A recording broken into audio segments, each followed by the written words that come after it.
Estimados hermanos y amigos, el tema de hoy es decisiones necias y sin sentido. En la gestión de la vida tenemos que tomar pequeñas y grandes decisiones todos los días. Estas obedecen a los valores y prioridades que previamente hemos adquirido cada uno con respecto a las cosas y que hemos ido acumulando a lo largo del tiempo como nuestro código de actuación. En el caso de los cristianos, la palabra de Dios que leemos y meditamos a nivel individual y colectivo ha sido y es fundamental para la toma de principios sabios, justos y buenos para regir nuestras vidas. Eso quiere decir que un buen cristiano piensa como pensaría el Señor y actúa como actuaría el Señor. Pero no en todos hay este conocimiento. Muchos se llenan de los principios y valores del mundo, contaminados por el pecado y por sus pasiones desordenadas. Esto hace que las decisiones que se toman sean necias y sin sentido alguno, con sus consecuencias propias y ajenas. Este fue el caso del rey Saúl. Veamos. Saúl tomó diferentes decisiones necias y sin sentido. En 1 de Samuel 13:13 se dice, Samuel dijo a Saúl, locamente has hecho. Repito, locamente has hecho. Algunas de estas decisiones sin sentido de Saúl fueron de tipo material. Por ejemplo, no preparó un ejército adecuado para combatir a los filisteos. Después de 2 años de reinado, solo formó un pequeño ejército permanente. En 1 de Samuel 13, 1 al 2 se dice, había ya reinado Saúl 1 año, y cuando hubo reinado 2 años sobre Israel, escogió luego a 3.000 hombres de Israel, de los cuales estaban con Saúl 2.000 y 1.000 estaban con Jonatán, y envió al resto del pueblo, cada uno a sus tiendas. Por tanto, Saúl tuvo tiempo para preparar un buen ejército y no lo hizo. Mientras tanto, los filisteos sí prepararon un inmenso ejército para luchar contra Israel. En 1 Samuel 13:5 se dice entonces los filisteos se juntaron para pelear contra Israel 30.000 carros, 6.000 hombres de a caballo y pueblo numeroso como la arena que está a la orilla del mar. Frente a los 3.000 hombres de Saúl, los filisteos tenían 30.000 carros, 6.000 hombres de a caballo, caballería en número de 6.000. Y dice el texto, pueblo numeroso como la arena que está a la orilla del mar, una infantería innumerable. Por tanto, Saúl no había preparado un ejército adecuado en número contra los filisteos. Pero es que para colmo, el ejército de Saúl no estaba debidamente armado. 1 de Samuel 13:19 se nos dice, en Israel no se hallaba herrero, porque los filisteos habían dicho para que los hebreos no hagan espada o lanza, y los de Israel tenían que descender a los filisteos para afilar la reja de su arado, su asadón, su hacha o su hoz. Y en el día de la batalla no se halló espada ni lanza en mano de ninguno del pueblo, excepto Saúl y Jonatán que las tenían. Por tanto, Saúl tenía solo él y su hijo Jonatán, solo él y su hijo tenían armas. El resto del pueblo estaban con las típicas herramientas de los agricultores, de los ganaderos. Eso es lo que llevaban. No tenían armas, no tenían propiamente espadas o lanzas, escudos, cascos, no tenían nada, nada sobre sí.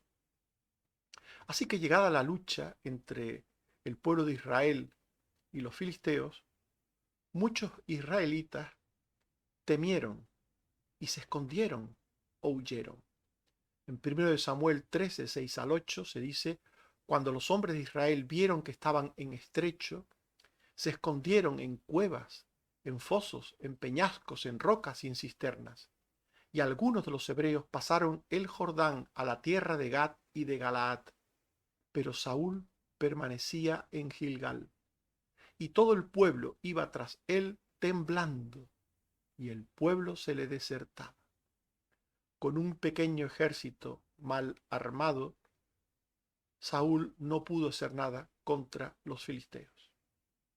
Para colmo, para colmo de colmos, más tarde Saúl obligó a su ejército a ayunar, debilitándolo frente a su enemigo. Sobre que eran pocos y estaban desarmados, encima les obliga a ayunar. Llevado por un celo extraño, hizo un voto de ayuno para sus soldados bajo pena de maldición. 1 Samuel 14, 24. Los hombres de Israel fueron puestos en apuro aquel día, porque Saúl había juramentado al pueblo diciendo, cualquiera que coma pan antes de caer la noche, antes que haya tomado venganza de mis enemigos, sea maldito. Y todo el pueblo no había probado pan.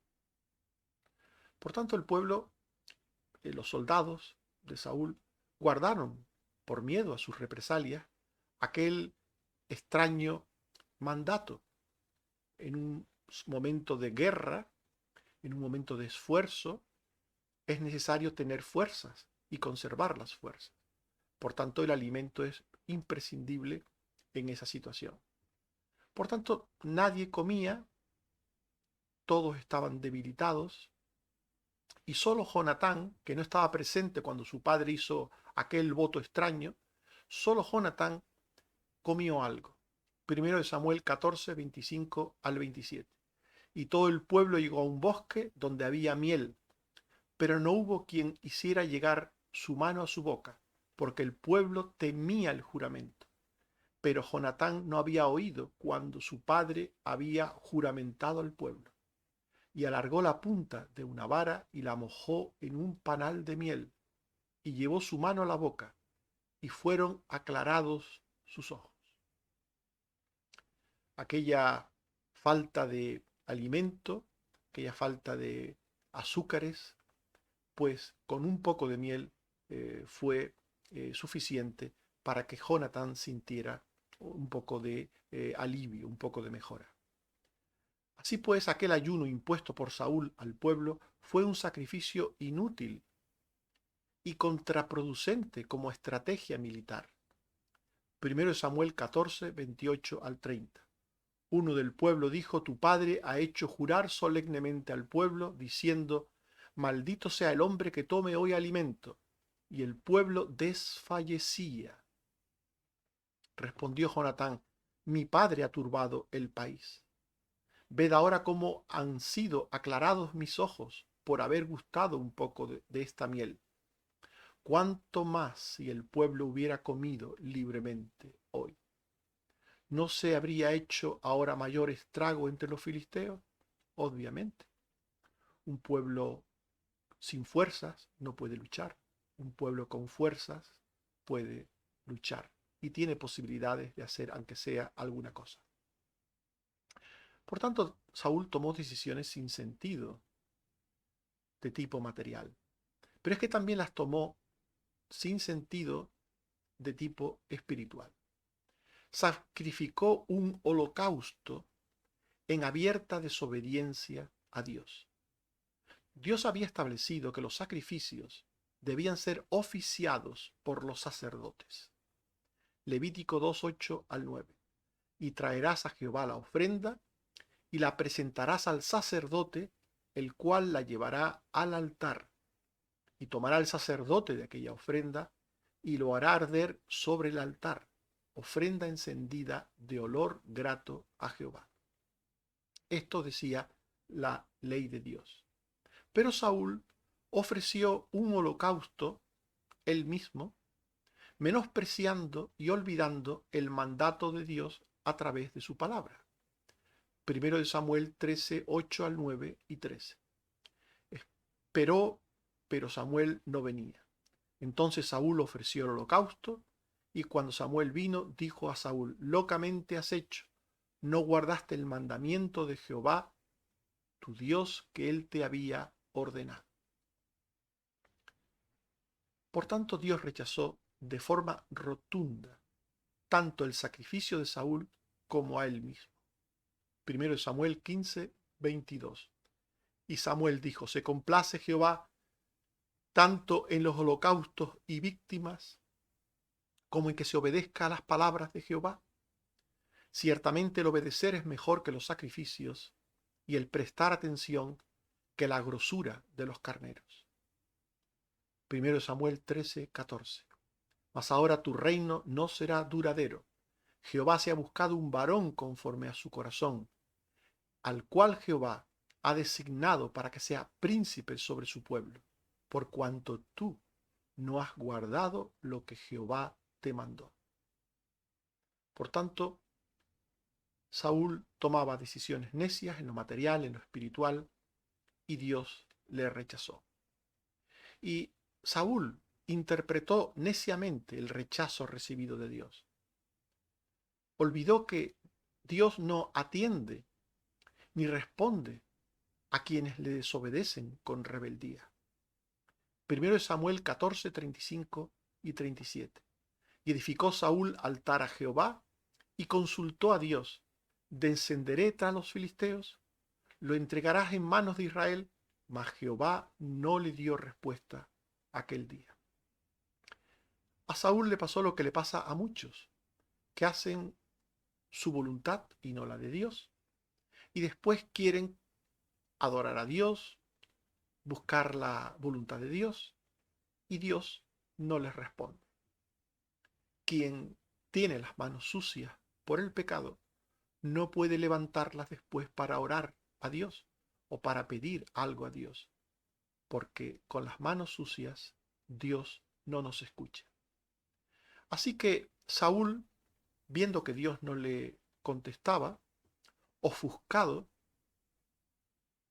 enfadado, buscó un responsable en quien descargar su ira, exponiendo a la muerte a su propio hijo, que era el gran héroe de aquella contienda militar. Primero Samuel 14, 38 al 39 y 43. Entonces dijo Saúl: venid acá todos los principales del pueblo, y sabed y ved en qué ha consistido este pecado hoy, porque vive Jehová que salva a Israel, que aunque fuere en Jonatán mi hijo, de seguro morirá. Y Jonatán se lo declaró y dijo: usted un poco de miel. Y Saúl estaba dispuesto a matar a su propio hijo por su actitud obcecada. Buscaba culpables a lo que les estaba sucediendo, pero no pensaba en él, en su desobediencia. Así hay muchas personas que cuando las cosas les van mal, buscan culpables en otros, pero no piensan en ellos mismos. No piensan qué habré hecho yo, sino qué habrán hecho los demás. Pero el pueblo de Israel, que ya por ese entonces estaba decepcionado con Saúl, salvó a Jonatán de su padre. En 1 Samuel 14, 44 y 45 se dice que Saúl respondió: sin duda morirás. Entonces el pueblo dijo: ha de morir Jonatán, el que ha hecho esta grande salvación en Israel. No será así. Vive Jehová, que no ha de caer un cabello de su cabeza en tierra, pues que ha actuado hoy con Dios. Así el pueblo libró de morir a Jonatán. Las decisiones malas y necias de Saúl fueron cada vez a más. Decisiones malas a nivel material, decisiones malas a nivel espiritual, decisiones malas a nivel moral. Quiso matar a su propio hijo. ¿Por qué Saúl tomó decisiones necias y sin sentido. ¿Por qué causa? Porque su fe era imperfecta. En teoría, Saúl era un creyente. Él se tenía por creyente. Pero su fe no era correcta. Porque la fe correcta hace buenas obras. La fe correcta obra el bien. Pero la fe de Saúl, la fe imperfecta de Saúl, deja de obrar el bien. Saúl no se preparó debidamente para la guerra, como vimos. Es decir, su fe no le llevó a obrar correctamente. No le llevó a confiar y a hacer, a actuar. La fe verdadera confía y actúa. La fe falsa confía solo o actúa solo. Y no es posible. Actuar solo está mal, confiar solo está mal. La fe verdadera confía y actúa, ora y trabaja al mismo tiempo. La fe de Saúl era una fe imperfecta. Dice en el Nuevo Testamento el apóstol Santiago 2:14 al 17, hermanos míos, ¿de qué aprovechará si alguno dice que tiene fe y no tiene obras? ¿Podrá la fe salvarle? Y si un hermano o una hermana están desnudos y tienen necesidad del mantenimiento de cada día, y alguno de vosotros les dice, id en paz, calentaos y saciaos, pero no les dais las cosas que son necesarias para el cuerpo, ¿de qué aprovecha? Así también la fe, si no tiene obras, es muerta en sí misma. De nuevo, repetimos, no es suficiente creer. No es suficiente obrar. El creyente debe creer y obrar, confiar y obrar. La fe verdadera tiene obras, buenas obras. La fe imperfecta no confía solo en la gracia y en el poder de Dios. Saúl confiaba en el rito, no confiaba en el Dios de Israel, en el Dios vivo y verdadero, que podía darle éxito en la victoria, sino confiaba en el rito, en el sacrificio. El sacrificio es un símbolo solamente de un acto de adoración, de culto, de búsqueda de Dios, pero no es el sacrificio mismo el que tiene el don y la gracia. El don y la gracia vienen de Dios. Por eso en 1 Samuel 13, 8 al 12 se nos dice que esperó 7 días, pero Samuel no venía. Entonces Saúl ofreció el holocausto. Y cuando vino Samuel dijo, ¿qué has hecho? Y Saúl respondió, porque vi que el pueblo se me desertaba y que tú no venías dentro del plazo señalado y que los filisteos estaban reunidos en Mitmas. Me dije, ahora descenderán los filisteos contra mí a Gilgal y yo no he implorado el favor de Jehová. Me esforcé pues y ofrecí holocausto. Para implorar el favor de Dios no es imprescindible ofrecer holocausto. No es imprescindible hacer nada material. El favor de Dios se implora orando, suplicando, a través de la fe. Es un acto de fe. Pero él confiaba en el rito. Saúl confiaba en el rito, no en Dios, sino en el rito. Por eso, creyendo que sin el rito no habría posibilidad de victoria sobre los filisteos, desobedeció a Dios para hacer el rito. Desobedeció a Dios confiando que el rito hiciera que Dios le ayudase en la batalla contra los filisteos. Desobedeciendo podía tener la bendición de Dios. Pues esto creía Saúl. La fe de Saúl era imperfecta. Su sentido de la obediencia era incorrecto. Era incorrecto. Saúl tenía tendencia a imponer las cosas espirituales. Impuso un ayuno a su ejército, como hemos leído. 1 Samuel 14, 24, el 26 y 28, los hombres de Israel fueron puestos en apuro aquel día, porque Saúl había juramentado al pueblo diciendo: cualquiera que coma pan antes de caer la noche, antes que haya tomado venganza de mis enemigos, será maldito. Y todo el pueblo no había probado pan.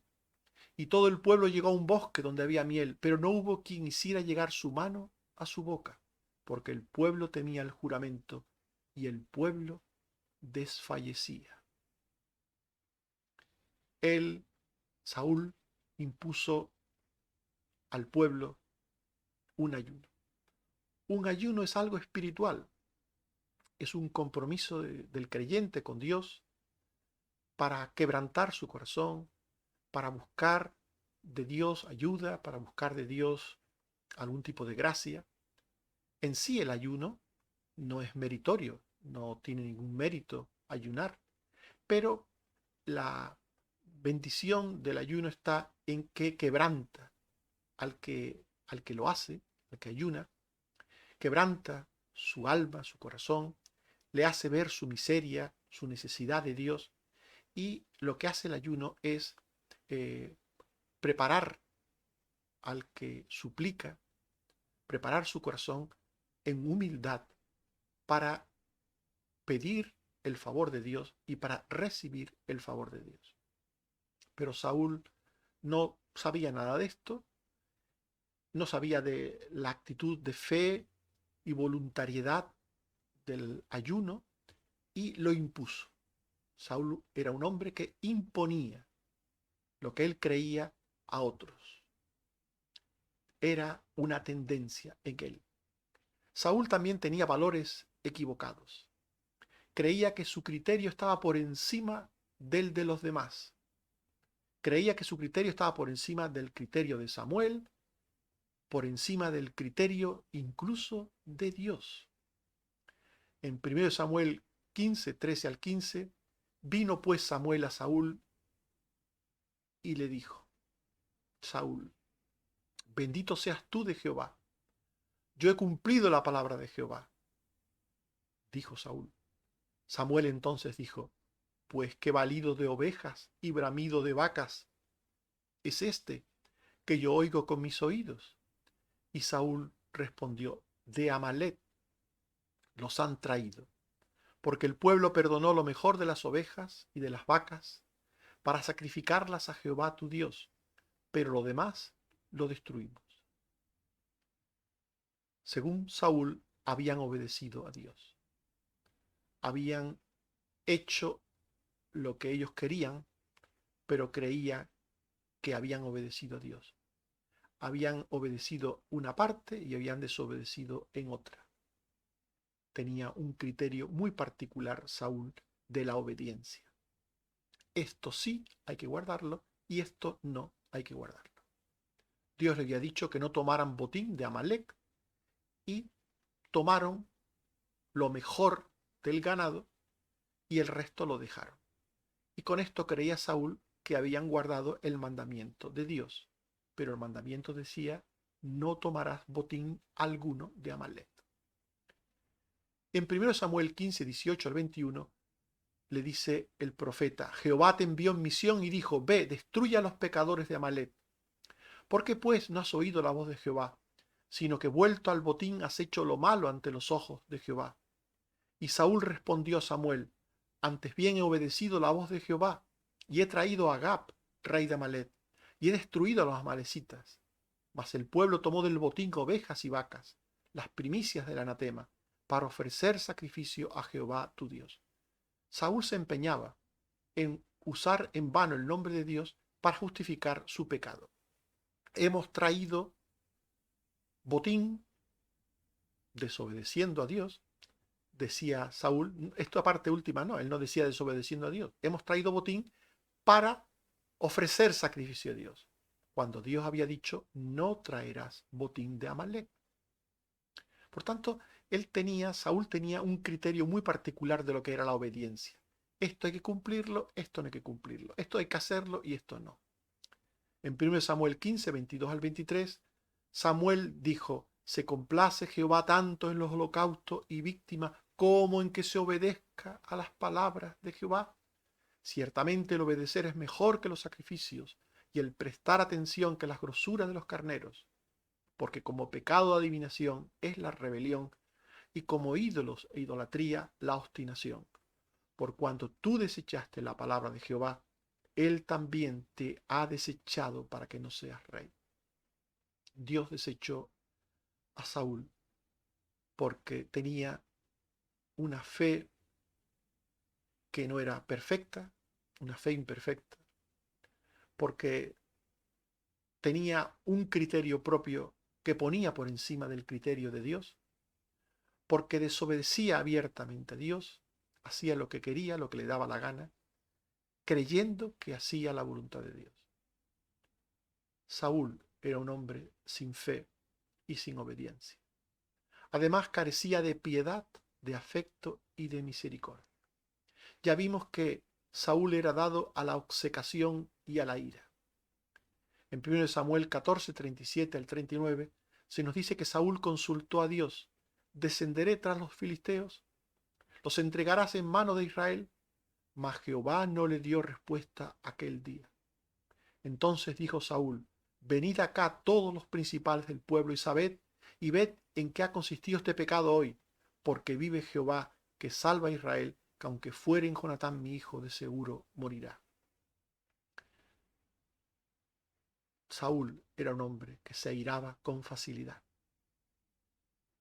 Y cuando se airaba, cargaba la culpa en otros, buscaba responsables, buscaba descargar su ira en otras personas, sin importarle que eso supusiera la muerte para otros y ni siquiera que supusiera la muerte de su propio hijo, como vimos antes.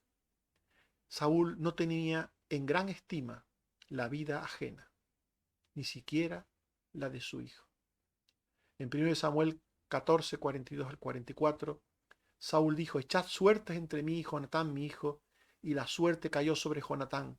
Entonces Saúl dijo a Jonatán: declárame lo que has hecho. Y Jonatán se lo declaró y dijo: ciertamente gusté un poco de miel con la punta de la vara que traía en mi mano, y he de morir. Y Saúl respondió: así me haga Dios y aún me añada, que sin duda morirás, Jonatán. Estimados hermanos y amigos, hemos hablado de decisiones necias y sin sentido. Saúl tomó diferentes decisiones necias y sin sentido en su vida. Algunas de esas malas decisiones fueron de tipo material.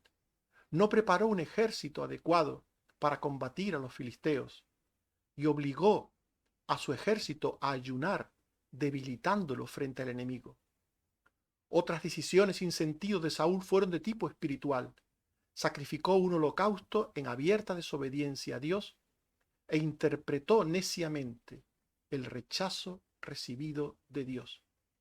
¿Por qué tomó Saúl decisiones necias y sin sentido? Porque su fe era imperfecta.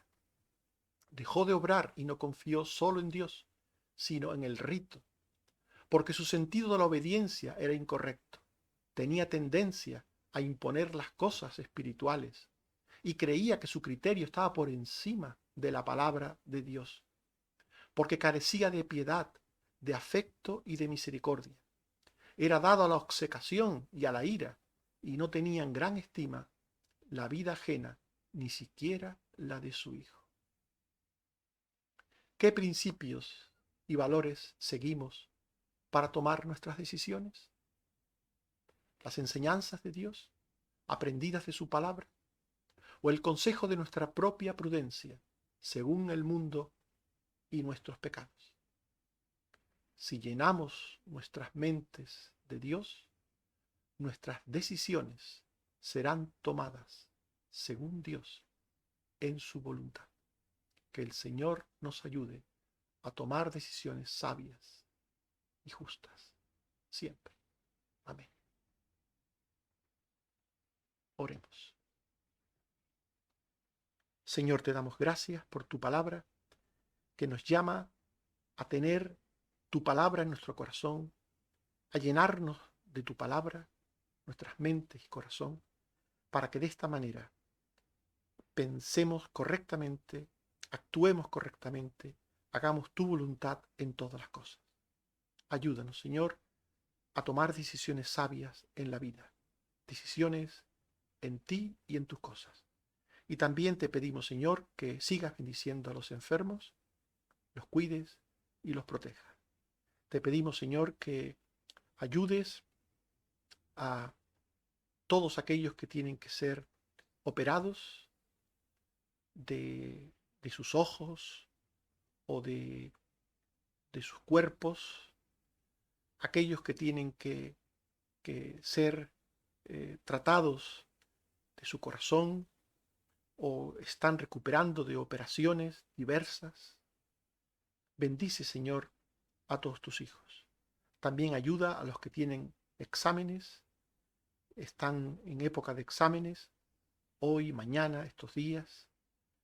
Ayuda, Señor, también a los que tienen problemas, a los que van de viaje, a los que están de regreso, a todos tus hijos, a cada uno según su circunstancia y necesidad. En ti nos ponemos, en ti confiamos, a ti nos encomendamos, oh Señor, por Jesucristo tu Hijo. Amén. Que el Señor nos bendiga a todos. Amén.